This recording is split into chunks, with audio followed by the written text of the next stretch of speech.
Hello, everybody. So I recorded a video the other day, but I didn't upload it. I don't even know why I recorded a video. I was walking home from work. Uh, I I worked my ass off. I have been working my ass off. I still work my ass off. I'm going to continue working my ass off. Anyway, okay, remember that virology textbook that I was reviewing chapter by chapter? It actually ended up being a lot more complicated than I expected, and it got very complicated very quickly. I remember I uploaded chapter 6 review and I started having issues. Chapter 6 introduced a whole lot of stuff that wasn't even explained, and that's because biochemistry is a prerequisite.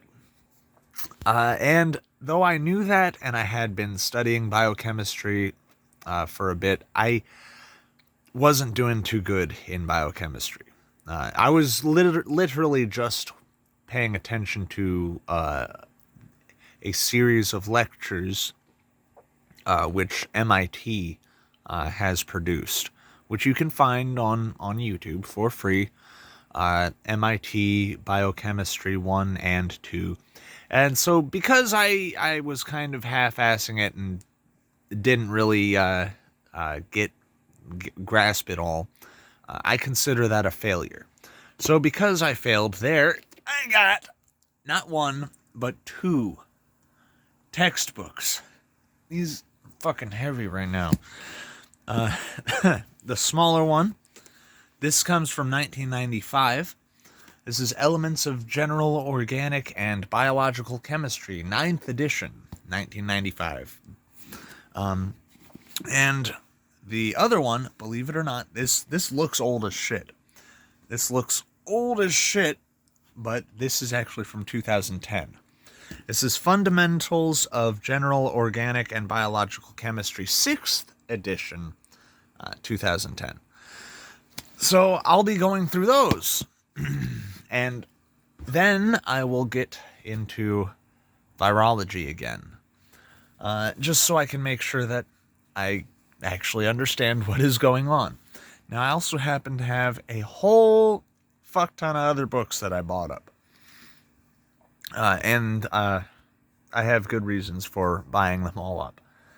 First of all, hold up. Lies My Teacher Told Me, which is it's pretty thick, but it's not the biggest book ever. That was published 1995, and actually the guy that published it, it was James Lowen.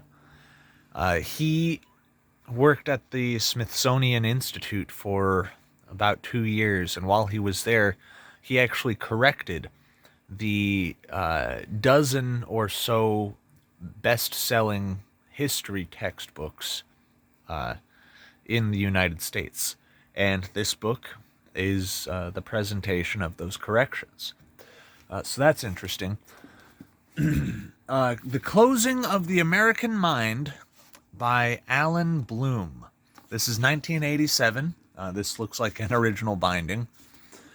Alan Bloom was a professor. I believe he was in the humanities. I forget exactly what he actually did, but he wrote this book, basically discussing a lot of the problems that we see today in academia, which has spilled out into general civilization and caused havoc.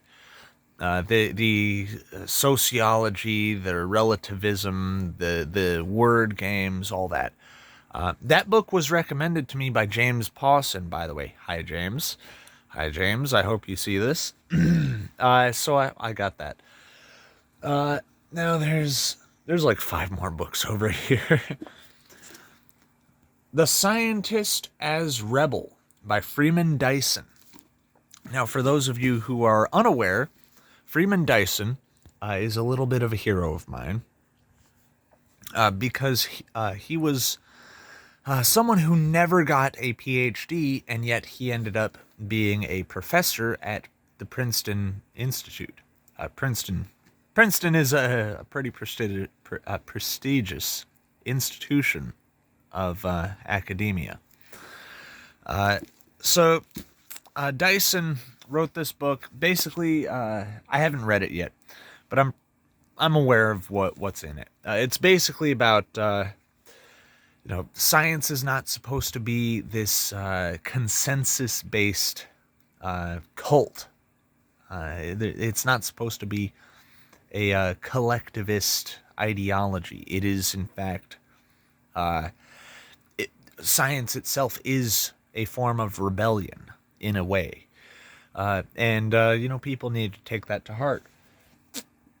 Now, another Robert Anton Wilson book, Quantum Psychology.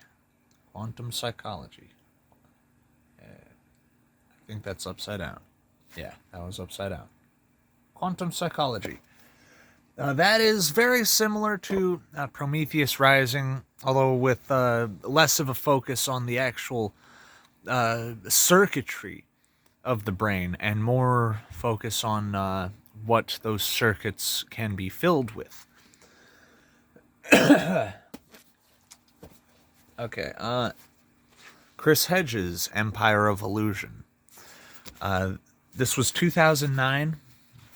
Chris Hedges is a very interesting character. His views are very interesting. Very, very interesting. He spreads like conservative propaganda about pornography. Like, even if you're against porn, some of the shit that some of the propaganda that is spread is just fucking stupid. Like,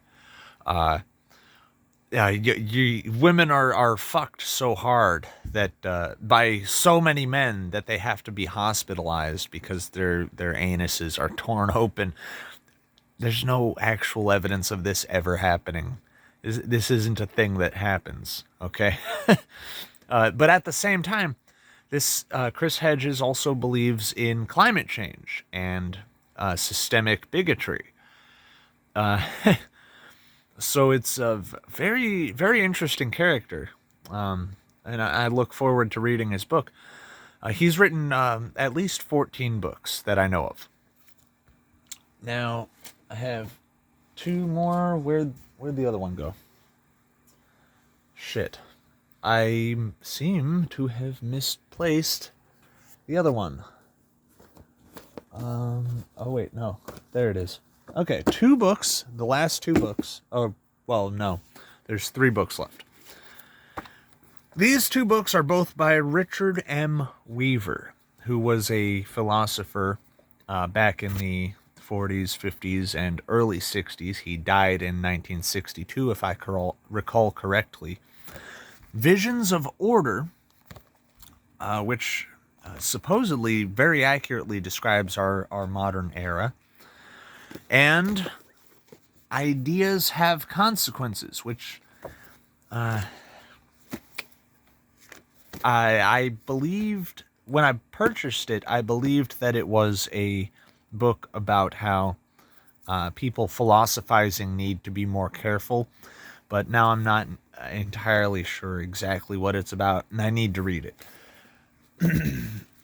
So yeah, those are 2 very interesting books from a very interesting person. And the final book, and we're almost 9 minutes in. Yes Means Yes, by Jacqueline Freeman and Jessica Valenti, with a foreword by Margaret Cho. Now, for those of you who have been living under a rock for the past decade, Jessica Valenti is a notorious feminist who was an editor for some journal. I forget what it was.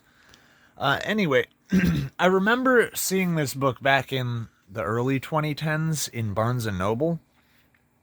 Not this edition, though. The edition that I saw was the black one with the yellow text. But anyway, it kind of haunted me, because I was looking at it and I was like, yes means yes, a world without the R word. You know what the R word is. The R word that rhymes with Snape, Professor Snape. Yes.